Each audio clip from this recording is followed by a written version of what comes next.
Okay, I'm going to go ahead and go live right now. Okay, I'll call to order the February 3rd Policy Committee meeting. Got listed here that I need to establish a quorum, but since we don't take any action, we wouldn't need a quorum. Well, we can just announce ourselves and that will establish a quorum. Okay, I'm Debbie McAtee. Bill Harrison. Jessica Riddick. Okay, we have a quorum. Okay. Okay. And unfortunately, I have to use my phone here too. So I see we do have a participant out of. Right. Okay.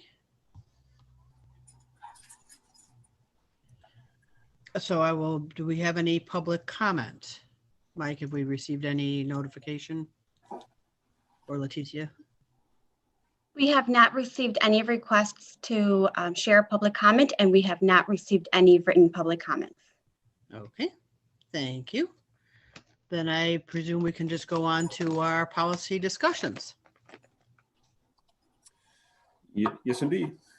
So our first discussion is item A is the gender neutral language. Mike, you had researched that.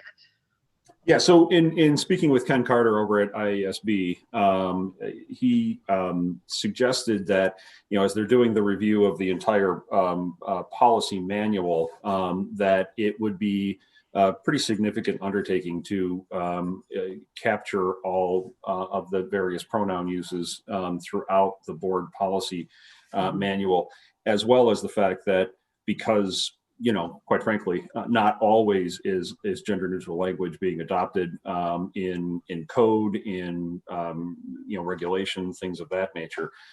That every single time that a press update would occur, it would be problematic. It would cause there to be some lagging between the automatic language updates, as well as then needing to basically go through and reset everything. And so his recommendation was, as is listed in your packet, was really two things. The first one being that under your policy 2240, that you could have a statement within that policy that would recognize the board's desire to,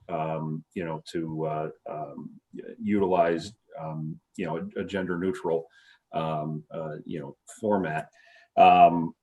Then the other option would be to literally create a standalone policy, and that would be 2-242. That way you could really kind of widen out the statement, and it's its own separate policy as opposed to a subhead of 240. So that would be the either one of those pathways would be what IASB would recommend. And so from that perspective, it's really just up to the committee how they would like to proceed, and then we can draft either the inclusive language of in 240 or the separate policy in for 242, and then bring that back for a first reading, and then go through that process. And I know Bill had a suggestion, when he and I spoke a little bit ago. So, well, I could take that, and that is, first of all, I think we're probably better off creating a separate policy 242. First of all, as press goes and does its regular updates, I don't want to see this accidentally get bumped out.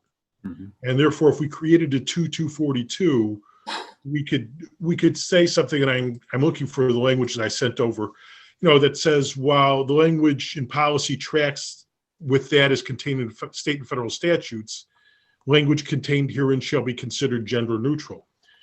But when you put it as 2242, I mean, it's where it belongs, but it's not easy necessarily for anyone in the community to see. And I think that's really a problem. And looking at what Press Plus sent us as a full manual, there's a cover sheet that says District 21 Policy Manual, and then it goes straight into a table of contents.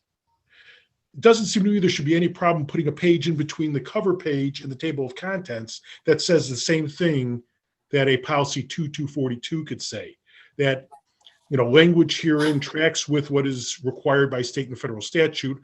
However, all gender references shall be considered gender neutral. And the specific language of that is something that the three of us could discuss, or Mike and our attorneys could look at, or, however that is. Mm-hmm. But I think having it in both places, one is a policy that won't get accidentally changed during a press policy update, and separately as something that people would see, if you will, as they're opening up our manual,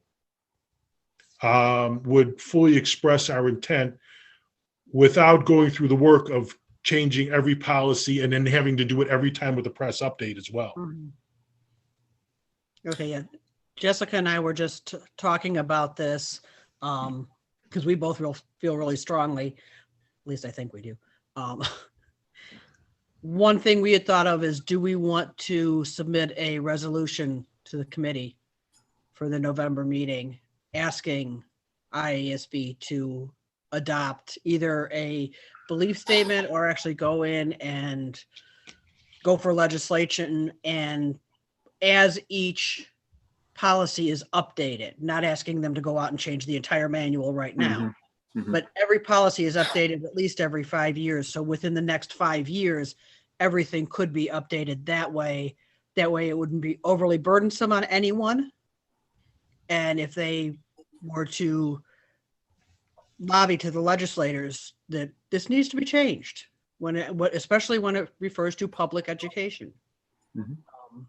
Jessica has all kinds of, she actually put together words. It's like, I knew how she felt about this, and she's got the good wording and I've got the passion and the enthusiasm behind it. So I thought, and if we could get other districts to go with us, I think that would be great. But this is the first time we're bringing it up even here, because many years ago I brought it up to Kate and she shot it down right away, and I didn't feel like fighting because she was already on her retirement track. So I figured I would come up with it once we got things changed. So make it a headache for the new guy. Well, first of all, that was a joke. That was a joke. Not my call. For the board, you set policy. It's my job to implement said policy. So, not shooting anything down unless it's illegal. That was attempted humor. That was all. Yes, absolutely. No, but mine too. I think that's a really.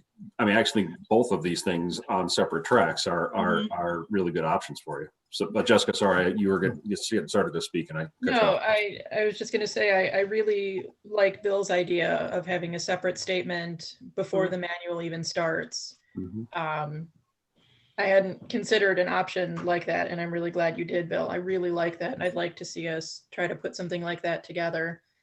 I had originally thought that it made more sense to include a statement under 240, so that when someone was looking at our policy manual for the policy on how our policies are written, they would see that in there as part of it and wouldn't be expected to look elsewhere. But, Bill raises an excellent point, as Bill always does. We run the risk of it getting bonked out every time press does an update, and having to go back and fix it every single time. So I think that maybe right now it would be a better idea to have a separate policy with that language. And if we get to a point where, our manual is fully updated with gender neutral or gender inclusive pronouns or language, we can always take that policy out and put it in to 240 and have it all in one place. And Jessica, the other advantage of having it as a 2242 is that's indicative of that's what we did. Yeah, right. Very specifically, we did that. That's not IASB doing it. It's we took a look at it and said, this is our policy. That's what I was thinking. Yeah. Well, and it also has the ability to have a separate standalone title that specifically points it out. So, you know, I it's am not a completely subject. on board with having a separate 242 sub policy, 100%. And Okay, so- I just a very vague language. I didn't spend a lot of time creating new language for it, just some vague parameters that I sent you, Mike. Yes, I saw that. But whether it's, you think that, you know, you could draw it up for us to look at, or, you know, if you want the three of us to look at it, or if you want to send it to our law firm for them to write it up, I really don't care which way it goes. Well, I always like to take a stab at it before I give it to the attorneys anyway, because, you know, more often than not, we're not all that far away from each other. And they're just kind of cleaning up any kind of legal kind of ease that needs to be there. So yeah, so based on the suggestions that you sent, Bill, as well as, you know, some other kind of verbiage that I've seen in other, not necessarily policy language, but in other ways we'll draft something, get that to you guys to be able to review it. Then we could knock it together and then, you know, settle on something and you know, move it along the process. I will want Lynn, you know, Himes to take a look at it just to make sure that it's, you know, it works, but beyond that. And Jessica, as to your suggestion about, and to Debbie, your suggestion about doing a resolution, I think that's great. I could tell you, you know, I'm sure you know how to do it, but I could tell you my experience when I wrote up that other resolution. You know, I don't know that it needs to come out of the policy committee per se. It could certainly come out of just the two of you individually to present to the whole board. And, you know, just to garner our support and then send it along. And then in terms of talking to other districts, which was something that was suggested to me as part of what we did with the gun legislation and the SRO legislation. You both know people with 214, and they would be great to partner with on this. You got the high school district and us, and then go from there. Yeah, we literally just started talking about it. Well, the good thing is you've got time. like within days. But obviously something we both feel very strongly about, not just with regard to the policy manual, but that ideally any forthcoming legislation regarding public school students should be either gender neutral or gender inclusive. You know, I understand I'm still learning the terms myself. And I take any mistakes that I may make in good faith that I'm trying very hard to be correct. But it's very new. We just wanted to kind of mention that this is a little brainchild we are hatching. And you'll hear more from us in a little bit if we get some thoughts to paper. And I think the other thing to keep in mind is that, particularly in terms of perhaps seeking out partnerships with other school districts, would be to have a conversation with Dr. Dubiel. And, you know, from an equity perspective, you know, she may have some fairly good ideas of what districts that she's working with around the state that might be, you know, interested in said, you know, conversation. Okay, That's that a sounds great good. suggestion. Yeah, and I was going to bring this up just briefly at the meeting as we're talking about policy and saying that we're looking at doing this and that, you know, want to make sure that all of the board is on board with it. I don't see any of our members not being on board, but sensitive subjects, you like to get everybody on board. Yeah, absolutely. Yep. Okay, so we'll start pulling together a you know, draft of 242 and take it from there. Okay. So then the next item on the agenda is 3B, and I was good with that. Yeah, pretty straightforward from Ken's recommendation. If anybody had any other questions or anything, but it'll, I think where it's just much safer to that way we don't miss any updated language as press does update. Well, I was the one who brought up the apparent repetition, and since there is a belief that there is a difference there, I have no problem with letting it go forward. Yep. Okay. Okay. Then next is 340, and I was okay with that one. With the changes. Then we Okay. come to. Did we skip over 3B, which was 5100 there. Am I looking in the wrong place at the moment? I thought 5100 was the next thing on the. So that was what we just talked to. Then we moved to C. But, okay, so we are on 3C now. Okay, we're on good. 3C. Yeah. Very good. Thank you. I was getting lost, bouncing from window to window. Uh-huh. Oh, yes. Okay, so that was 340. It's fine. Next one is 480. It's fine as it's written, but I was wondering if, considering the positive impact that we just had with changing auditors, if we wanted to add language to the second paragraph to the state simply that the board shall consider, meaning have it as part of an agenda discussion, changing auditors at least every 5 years. It's something that when I was taking courses through IASBO, they recommended anyway. And then considering the benefit that we just went through with changing auditors, whether we would want to put that in policy. The only thing I wonder about is, again, that alignment with press. And maybe Leticia, you can field this question if you can. Otherwise, we can get clarification from Ken. If we added that as a separate subheading, as opposed to embed it in that paragraph, if that would be better, because then it would, if there was a red line for that, within that specific paragraph in the future, we wouldn't lose that language, that added language. So I don't know if that's. We could do what we're doing before and put it as a 482 if you wanted to, so that we know it's our own policy again, as opposed to part of their specific policy. Sure, you could do that. You could also make it as part of the administrative procedure. Where now that obviously doesn't carry the imprimatur of board policy, but it does create a practice that we should be reviewing our audit firm every 5 years. There's a bunch of different ways to get at it. So I think it's just whichever way it is, I just want to make sure that we're keeping as many clean pathways for press updates in the future as we can. So. Mm-hmm. Well, given that, what did either you two have thoughts about having that as part of policy?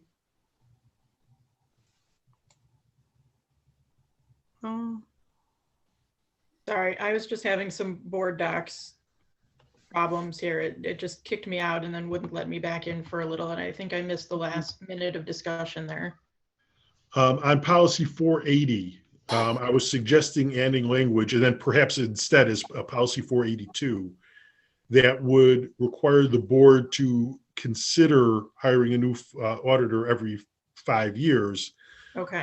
It wouldn't require them to make the change, but rather just simply to have an agenda discussion about it. We did have a positive impact of doing that just now, if we recall from our last meeting. And it is something that I remember that was recommended when I was taking courses through IASBO as to become a CSBO. So just as a thought, Okay. it's not required. Certainly we as a board could just regularly bring it up with whoever the superintendent is, but that would require us to remember that tradition, if you will. Okay. Mike, you said you had concerns about that? It's not that I have concerns about it, other than just wanting to make sure that if we embed it in the language in 480, that we do it in such a way that it doesn't get lost in a future press update. That's all. So whether, yeah, specific then. Okay. Right. So whether it's, as Bill says, as a 482, or if we're able to put a subheading in 480 that wouldn't get touched in a press update. That would be the only thing I'd want to make sure we were able to be certain about. Well, do you want to check with our press guy and see what he would recommend on it? And yeah. Otherwise, I have no problem with what they wrote in the policy. Yeah, so. Yeah. The other question that I guess I would have that kind of sparks with this is, does the board want to take a look at a policy wherein we are reviewing all of our professional service agreements on a regular basis? So, or not a regular, but like every 5 years. So our attorneys, our architectural and engineering firms, our, you know, I mean, because the auditor is only one of many different, you know, kind of professional service firms that the board has relationships with. So just throw that out there. That doesn't mean you have to, but I don't have a problem with it, but I will. And again, I'm only going from what I was taught in course. Yeah. The auditor was the one they strongly recommended. The architect was the one they strongly did not recommend. right, because you build relationships, want to be, yeah. Well, they know where all the bodies are buried, very specifically. Yes, they should, right.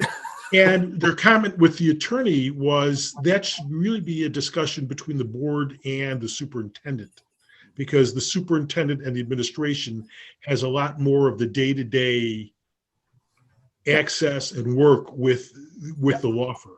Well, and the architects as well, you know, yeah, it's, so, yeah, I mean, I agree with you, Bill. I just wanted to put it out there because, you know. I have no problem with it. And hey, give us more work. That always works for me, so I'm okay with that. No, my job is to keep things off your plate if I can, you know, so.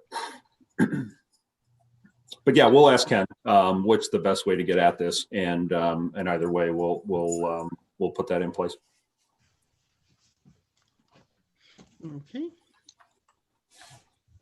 And so next we are at 490.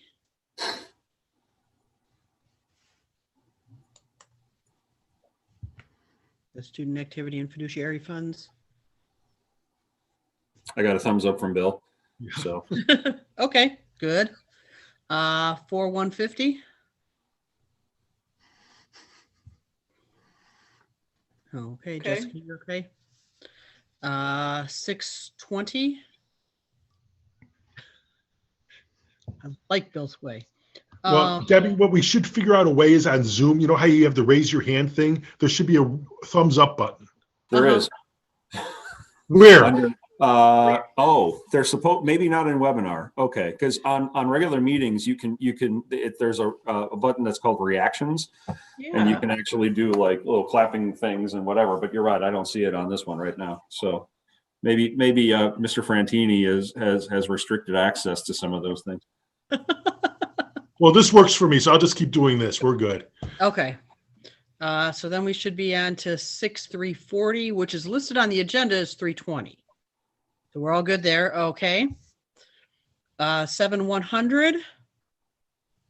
We're all okay. 7140. 7140.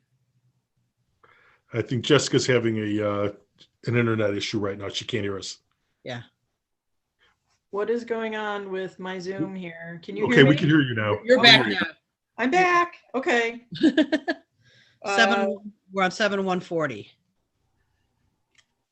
I mean, the only question I had on that was it was listed as either a teacher or someone of the same sex. It's like, should we change that to the sex with which the student identifies? Sorry. We're going to get into this. We're going to go all the way. No, absolutely. That is, that's interesting insofar as, so it's the distinction of biological versus, you know, that, I don't know how to answer that, to be very honest with you. I could see a lot of different kinds of implications, particularly as it relates to it being a minor child who is so not of a majority age, and then their parent still has that custodial kind. I mean, so it's that concept of is there any kind of potential legal exposure for that person? Not the child, but for the adult, right? And that's what I don't know how to answer. There may not be at all, but I would want to make sure that our deans, our staff are protected from, from a liability shield. If I am, as a cis man, encountering a trans male child, biologically there is still a difference, right? And so I would not want to put myself in a position where that could expose me to some kind of legal repercussion outside of this minor child's purview, right? That's my hesitation, and that's where we start getting into our intentions are developing more rapidly than the law. So that's where I get worried. Can we think of this as something that's, for lack of a better word, above our pay grade? Do we have the ability to push back to press, not to just look at and say how it looks at our policy manual, but to ask that they review certain issues as they're doing their updates? I mean, we can certainly, just like anything else, be making suggestions, your members. Right. As far as, I would agree with your statement that it's above our pay grade, insofar as I think this probably lies in the purview of, the legislature and or the Seventh Circuit, so, and certainly our risk management association. I mean, I may be overthinking this, but But as a first step, just to suggest, if we could ask for them as part of their policy review process to look at that issue. Yeah, and also to look and see if there is specific references in code. That's the other piece of it too. So, but yes, it's probably going to be under the Right to Privacy in School Setting Act. 105 ILCS 75. So that would be, if I had my school code manual right next to me, I could start looking it up, but we can research it more. Okay. But it's, as it stands right now, knowing that it's something we want to research, it's not something that you're seeking to pull at the moment. Is that right? No. Okay. No. All right. No, it's just something I want to look into, so we've got everybody. Yep. Agreed. Okay, and then on to 7300. I'm fine with that one. Okay. Debbie, could I bring up something else now that we're done with going through the policies? Certainly. Mike, I talked to you and Leticia about this. In the past, when we got policy updates before we were press, and actually before we were board docs too, we would get a Google Doc. Jessica lost your sound again. Did you lose me? Do you have me? We had you. We didn't have Jessica. Oh, okay. I'm back. You're back. Okay. Before we were Press Plus and before we were board docs, when we would get our updates for policy to review, we would have basically one half the sheet would be the old policy, one half the sheet would be the new policy, which was redlined out so we could see what the difference. But more importantly, we'd be able to add. Oh.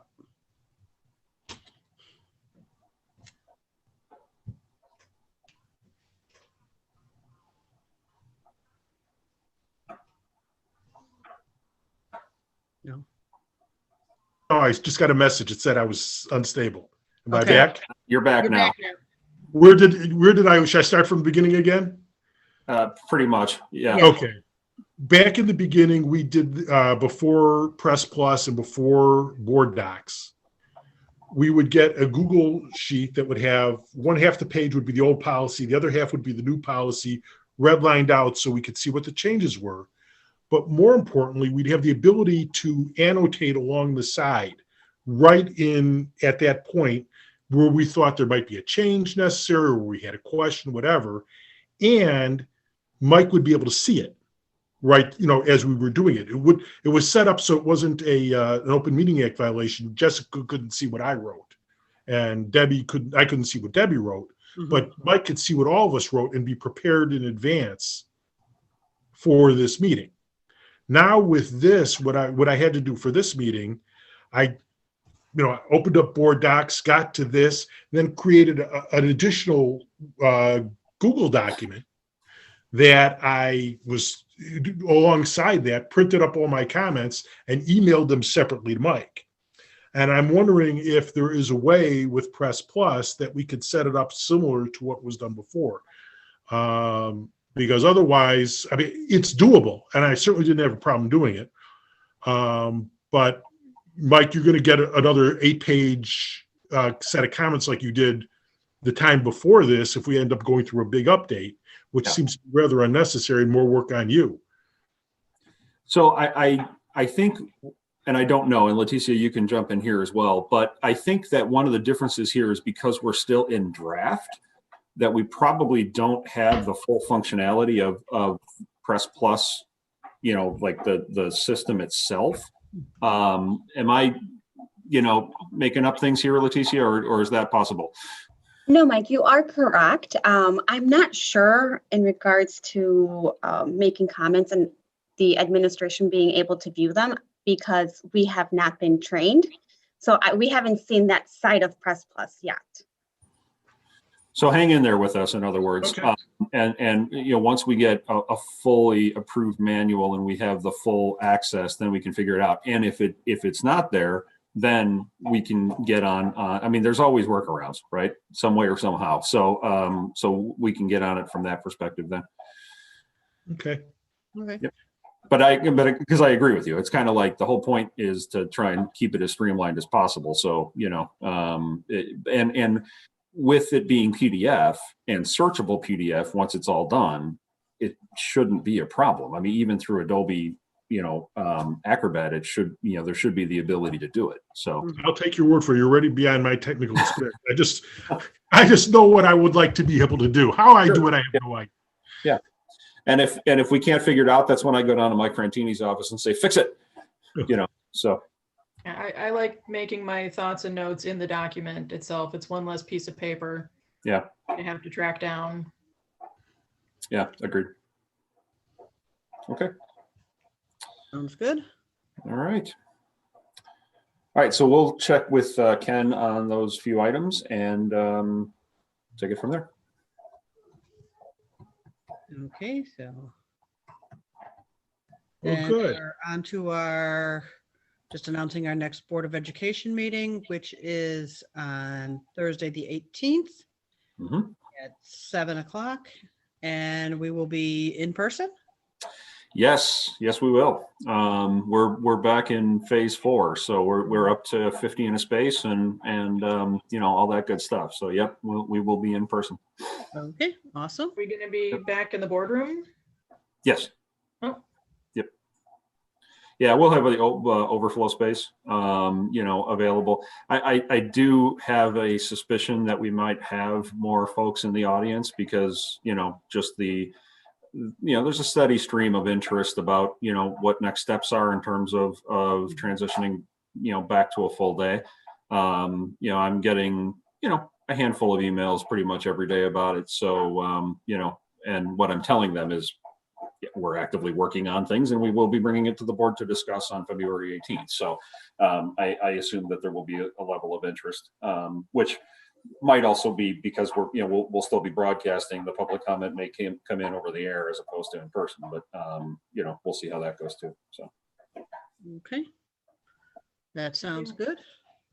So then it looks like our last thing on the agenda is our adjournment. indeed.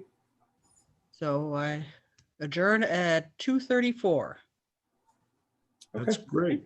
Awesome. Take care, everybody. Thanks, All everybody. Bill, I'll give you a call if you got a couple minutes. Sure, I'm done now. So I've just finished all my Zoom meetings.